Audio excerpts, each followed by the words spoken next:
Salut les cinéphages, c'est Merege et aujourd'hui, événement, peut-être l'événement de l'année, j'ose le dire. Regardez-moi cette affiche de toute beauté. Je viens vous parler d'un thriller poisseux à la Seven. Ah, vous n'en avez pas entendu parler, hein. C'est bien normal. Il y a trop de choses à dire dessus. Ils ont voulu le cacher avec Samuel Leroy Jackson et Vincent Cassel dans les rôles principaux. Boum! Ça s'appelle Damage, qu'on aurait pu traduire par endommagé, mais ils ont préféré le traduire par écorché. On va laisser les traducteurs faire leur travail, c'est pas le mien. On y retrouve également Gian Capaldi et John Hannah dans les rôles principaux, et c'est absolument extraordinaire. Le film de l'année a surtout évité comme la peste. Les enfants, ah bah oui, je sais, bah j'étais obligé, parce que si je vous avais mis cette affiche, ce titre, avec un navet, bah vous auriez même pas regardé, alors il fallait que je fasse un petit peu de putaclic, hein, c'est normal. Et du coup, bah là, vous êtes bien embêtés, vous êtes sur la vidéo, vous êtes obligés de la regarder. Qu'est-ce que c'est que ce film, les enfants? Je ne sais pas. Qu'est-ce que c'est que ce téléfilm? Je ne sais même pas non plus. Moi, ma théorie, c'est que c'est un pilote de série télé. Peut-être qu'ils ont dû, je sais pas, ils ont pas dû le garder. Voilà, c'est nul, on fait pas la série. Mais ils ont quand même gardé le pilote. Réellement, je pense que c'est un truc comme ça, c'est pas possible autrement. C'est incroyable. Le réalisateur, c'est un Anglais. Il s'appelle Terry McDonogh. Vous ne le connaissez pas. Et c'est normal, il a rien fait à part des séries télé, des trucs qu'on n'a jamais vus, des directs ou DVD tout moisis. Et ben ouais, tout le métrage, tout le long métrage est moisi. Alors c'est pas trop long, hein, ça dure 1h30. Et ça fait illusion les 3 premières minutes. Voilà, une nana qui se fait, allez, on va dire, charcler dans son appartement. C'est, y a quelques plans, la photographie, elle est dégueulasse, mais bon, on se dit, allez, c'est le début, on sait pas trop. Voilà, il y a une pluie battante à la Seven, comme ça. Hein, le tueur, il arrive, il est avec sa capuche, bim. Et puis, ouais, et donc elle se fait couper en morceaux. On la met comme ça dans une sorte de forme un petit peu qui rappelle, je sais pas moi, l'Antéchrist ou que sais-je. Hein, si vous avez vu ce formidable chef-d'œuvre Résurrection avec Christophe Lambert, vous savez de quoi je vous parle. On est beaucoup plus là-dedans que dans Seven, hein. Mais ceci dit, Résurrection, c'est quand même incroyable par rapport à cette daube infâme, puisque c'est Russell Mulcahy et au moins c'est bien shooté. Là, il y a même pas ça. C'est incroyablissime. Et en plus, c'est de la publicité mensongère, mais genre plus. Parce que ni Samuel Jackson, ni Vincent Cassel n'ont les rôles principaux en réalité. Non, le héros, c'est Gianni Capaldi. Donc voilà, c'est on va dire un enquêteur écossais. Samuel Jackson, en gros, ses meurtres lui arrivent en pleine tronche et ça lui rappelle de vieux souvenirs, parce que, en fait, il y a quelques années, un serial killer agissait comme ça, il vient de Chicago, et hop, il se déplace donc en Écosse, puisque apparemment un copycat fait des siennes, ce qui est vraiment très bizarre et très étonnant, puisqu'aucun détail croustillant n'est sorti dans la presse. Donc ils en arrivent à se demander si ça serait pas simplement le même tueur. Ils l'avaient loupé une première fois. Vont-ils réussir à l'attraper? Ben là, tout le mystère reste entier. Les petits-enfants, mais alors, vous allez être très surpris. Extrêmement surpris, j'ai envie de vous dire, parce que il y a des rebondissements à gogo. Il y a des twists, en veux-tu, en voilà.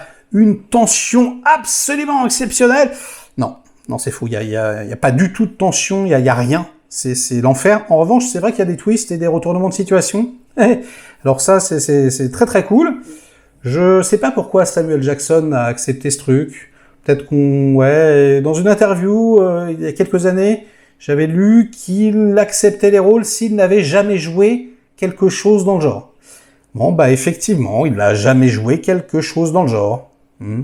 Voilà, on peut dire que c'est un flic un peu torturé, voilà, alcoolique, dépressif, avec une grosse part de son passé bien poisseuse sur les épaules, hein, des gros problèmes avec sa femme, enfin sa femme qui est plus sa femme, qui est même plus son ex-femme, qui est morte en fait, et tu sais pas trop pourquoi, c'est très bizarre, et je vous en dis pas plus.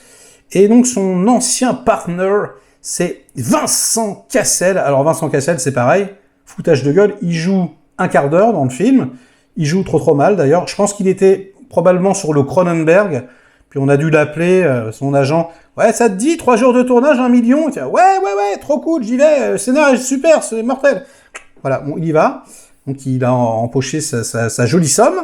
Et puis il s'est fait un petit brushing, comme ça il a essayé de baragouiner 2-3 trucs en anglais, mais ça ne fonctionne pas du tout, puisque le réalisateur en a absolument rien à battre, et donc il ne dirige pas ses comédiens des enfants. Et ça, c'est quand même problématique, parce que même quand on a d'excellents comédiens, comme Samuel Jackson, il se retrouve à faire de la daube. Enfin, c'est même pas de la daube, c'est pire. C'est parce que quand c'est nul, on peut au moins se marrer. Là, on ne se marre pas. On s'ennuie fermement, on subit.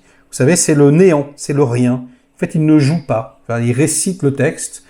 C'est infernal. Alors, il est censé y avoir quelques petites scènes d'action qui n'en sont pas. Donc, des courses-poursuites qui n'en sont pas vraiment. En fait, ils se déplacent juste d'un endroit à l'autre. Et puis, à un moment donné, il y a 2 personnages qui se foutent sur la gueule. Voilà, avec un pistolet. Oh là là. Et quelqu'un désarme l'autre. C'est sublime. Et on a un coup de feu. Vous savez, voilà, pendant qu'il y a le coup de feu, spectateur, nous, on voit un couloir. Vous savez, tout le suspense. Ah non, est-ce que notre héros est mort ou pas? On ne sait pas. Oh là là. Enfin, vous voyez, c'est que des petites choses comme ça, succulentes, savoureuses. C'est incroyable. Donc, on dirait vraiment un téléfilm. C'est shooté comme un téléfilm, c'est photographié comme un téléfilm. La musique, ça fait très téléfilm également. C'est pourri. Et alors, là où c'est quand même assez surprenant, c'est qu'à la toute fin du truc, en fait, c'est pas la fin. En fait, la fin, je sais pas comment je peux vous l'expliquer, mais ça serait du genre, ouais, maintenant, c'est terminé, vous arrêtez tout. Et puis, donc là, il y a le héros qui fait, non, non, non, vous rigolez, ah non, c'est pas fini, moi je continue. Voilà, et fin. Voilà, c'est un peu ça, c'est, non, non, non, on y va, là c'est bon, on va conclure, c'est génial. Fin. Voilà, alors ça, c'est super original aussi. Parce que le film dure 1h30, peut-être, je sais pas, peut-être qu'il durait 3 heures. Ils se sont dit, on s'en fout, on coupe, de toute façon. Ils auront lâché l'affaire avant la fin du truc. Ils auront cliqué, voilà, ça va arriver en streaming, en machin. Ils auront déjà appuyé sur la vignette. Je n'ai pas d'explication concrète. Et alors, pour vous donner envie, je suis allé voir sur Allociné. Il y a quelques personnes qui l'ont vu. Et voilà ce qu'ils disent, des viewers. Ils disent, malgré un début prometteur, outre son casting déjà pourri d'avance, il suffit de voir la filmo récente de Samuel Jackson, ces 10 dernières années qui carburent aux aides, et une affiche dégueulasse, le film se rattrape vite sur le mauvais.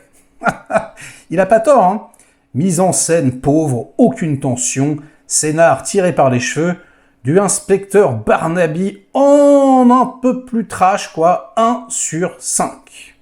Voilà. Et alors un autre qui nous dit « Oh my god, que c'est mauvais ! Lol. » Vous voyez l'affiche? Eh bien, le film est aussi naze que celle-ci. Je ne sais comment cette histoire, ce petit business de film s'est monté, mais le truc est naze à souhait, de la réal en passant par l'image et les acteurs, n'en parlons même pas. Cassel y est d'un nul fini, ça fait même pitié. Et ben voilà, et comme ça, je pense que vous êtes conquis. Donc voilà, le film de l'année à éviter absolument, c'est ce qui me manquait sur ma petite vignette.